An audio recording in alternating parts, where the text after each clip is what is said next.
ये है talks news network और आप देख रहे हैं पॉलिटॉक्स, राजनीति का कच्चा चिट्ठा।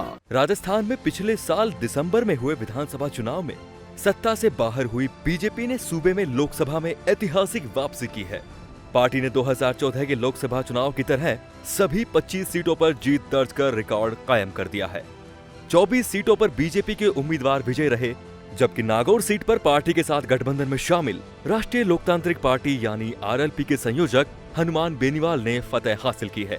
आपको बता दें कि राजस्थान में पिछले कई वर्षों से ये ट्रेंड रहा है कि प्रदेश में जिस पार्टी की सरकार होती है, लोकसभा चुनाव में उसे ही ज्यादा सीटों पर जीत हासिल होती है। बीजेपी ने न सिर्फ इस बार ये मिथक तोड़ा है, बल्कि 5 महीने पहले सत्ता के सिंहासन पर पहुंची कांग्रेस को शून्य पर ला पटका।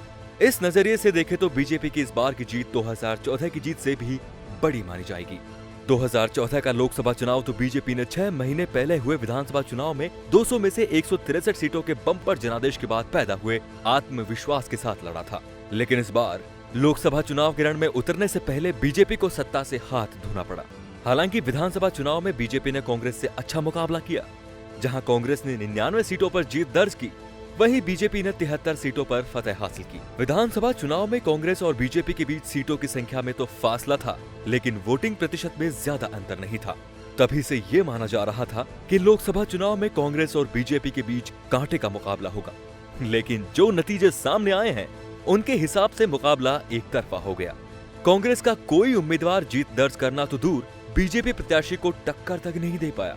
कांग्रेस को कितनी शर्मनाक हार झेलनी पड़ी है, इसका अंदाजा इसी बात से लगाया जा सकता है कि पार्टी के सिर्फ 2 उम्मीदवार 1 लाख के कम अंतर से चुनाव हारे हैं। भीलवाड़ा में हार का अंतर 6 लाख से ज्यादा रहा, जबकि चित्तौड़गढ़ और राजसमंद में बीजेपी उम्मीदवार 5 लाख से ज्यादा वोटों से जीते। कांग्रेस प्रत्याशी अजमेर, गंगानगर, जयपुर, झालावाड़, बारां, पाली और उदयपुर में 4 लाख से ज्यादा वोटों से चुनाव हारे, जबकि अलवर, बांसवाड़ा, बाड़मेर, भरतपुर, चूरू और जयपुर ग्रामीण में हार का अंतर 3 लाख से ज्यादा का रहा।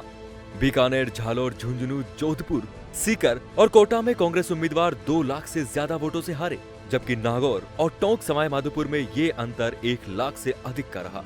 कांग्रेस के उम्मीदवार सिर्फ दौसा और करौली, धौलपुर में 1 लाख से कम अंतर से चुनाव हारे। लोकसभा चुनाव में कांग्रेस की दुर्दशा का अंदाजा इसी बात से लगाया जा सकता है कि मुख्यमंत्री अशोक गहलोत के बेटे वैभव गहलोत करीब 2.25 लाख से चुनाव हार गए, जबकि विधानसभा चुनाव में कांग्रेस ने इस सीट की 8 विधानसभा सीटों पर अच्छी बढ़त कायम की थी, लेकिन लोकसभा चुनाव में पार्टी इसे कायम नहीं रख पाई।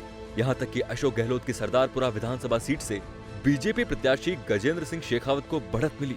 ऐसे में ये सवाल उठना लाजमी है कि 5 महीने में ऐसा क्या हो गया कि राजस्थान में कांग्रेस लोगों के मन से उतर गई। विश्लेषकों के अनुसार प्रदेश में कांग्रेस की हार से ज्यादा बीजेपी की जीत हुई है, उसी बीजेपी की जो मोदी के चेहरे और राष्ट्रवाद के नाम पर चुनावी मैदान में उतरी। 5 महीने पहले राजस्थान के लोगों के मन में तत्कालीन वसुंधरा सरकार में गुस्सा था, जो विधानसभा चुनाव में निकल गया। ये बीजेपी की रणनीति थी कि पार्टी ने विधानसभा चुनाव के समय मोदी तुझसे बैर नहीं, वसुंधरा तेरी खैर नहीं का नारा गढ़ा।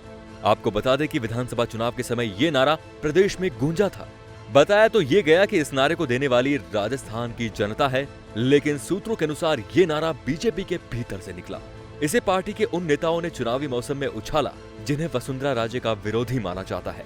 खैर, सच्चाई जो भी हो, विधानसभा चुनाव में लोगों का गुस्सा राजे पर तो उतरा, लेकिन मोदी से उनका लगाव बरकरार रहा। यही वजह है कि विधानसभा चुनाव के इतर लोकसभा चुनाव में सिर्फ मोदी का चेहरा और राष्ट्रवाद हावी रहा। कांग्रेस इसकी काट का कोई तरीका नहीं खोज पाई। उल्टा अशोक गहलोत सरकार ने 5 महीने के कार्यकाल में कई ऐसे मुद्दे बीजेपी को दिए जिन्हें उसने हथियार बना लिया। सबसे बड़ा मुद्दा किसानों की कर्ज माफी रहा। विधानसभा चुनाव के समय कांग्रेस ने किसानों का कर्ज माफ करने का वादा किया था। कांग्रेस ने सत्ता में आने के बाद किसानों की कर्ज माफी का आदेश तो 10 दिन के भीतर निकाल दिया, लेकिन अभी तक किसानों का कर्ज माफ नहीं हुआ है। बीजेपी के स्टार प्रचारकों ने किसानों की कर्ज माफी को बड़ा मुद्दा बनाया। बेरोजगारी भत्ता भी ऐसा ही मुद्दा रहा। आपको बता दें कि कांग्रेस ने विधानसभा चुनाव के समय युवाओं को बेरोजगारी भत्ता देने का वादा किया था। सरकार बनने के बाद इसका आदेश तो जारी हो गया, लेकिन भत्ता मिलना अभी तक शुरू नहीं हुआ है। कुल मिलाकर 5 महीने के कार्यकाल में अशोक गहलोत ने कई बड़ी घोषणाएं की, लेकिन इनमें से कोई भी ऐसी नहीं थी जो मोदी के चेहरे और राष्ट्रवाद की काट बन सके। कांग्रेस के भीतर विधानसभा चुनाव के समय से ही चल रही गुटबाजी की छाया लोकसभा चुनाव में भी दिखाई दी। बड़े नेताओं ने पार्टी के प्रदर्शन पर ध्यान देने की बजाय अपने अपने चहेतों को टिकट दिलवाने पर फोकस किया। मुख्यमंत्री अशोक गहलोत का अपने बेटे वैभव के प्रचार में उलझना भी पार्टी के लिए नुकसानदायक रहा। गुटबाजी बीजेपी के अंदर भी थी, लेकिन मोदी के चेहरे और राष्ट्रवाद ने इसे ढक दिया। बीजेपी के कई उम्मीदवारों के खिलाफ लोगों में नाराजगी थी, लेकिन इन्हें नजरअंदाज कर मोदी को प्रधानमंत्री बनाने के लिए बीजेपी को वोट दिया। यही वजह है कि 5 महीने पहले राजस्थान में सत्ता से बाहर हुई बीजेपी ने कांग्रेस का सूपड़ा साफ कर दिया। अवधेश आकोदिया, पॉलिटॉक्स न्यूज, जयपुर। ये है टॉक्स न्यूज नेटवर्क और आप देख रहे हैं पॉलिटॉक्स, राजनीति का कच्चा चिट्ठा।